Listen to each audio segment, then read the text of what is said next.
Welcome to Burlap Teachers. Enjoy the video. You start by confirming power and safety. Lock out the feed if required and wear gloves, eye protection, and hearing protection. Once done, check the industrial opener is bolted and level. Make sure the cutting wheel is clean and not chipped. You then place the can flat and centered under the cutter, lid up, and engage any clamp or guide so the can cannot shift. Begin switching the machine to the run position slowly, so you feel the mechanism engage before applying full cycle speed.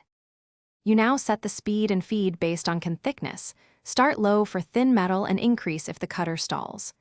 Once set, engage the clamp so the can is fixed and start the cutter. Listen for a steady, even cutting tone which indicates proper engagement. Make sure the lid travel follows the guide.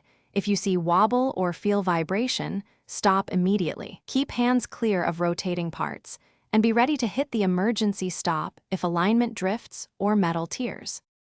You finish the cycle and wait for the cutter to fully stop, then release the clamp and lift the can using a tool or gloved hand.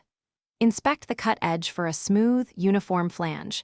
This prevents splinters and ensures seal integrity. If the cut edge is jagged, if the motor strains, or if the lid tears, stop and troubleshoot. Replace the cutting wheel, realign the guide, and check motor load and feed rate. One key tip: vibration usually means wheel wear. Change it before continuing. Thanks for watching. Consider subscribing if this video helped you.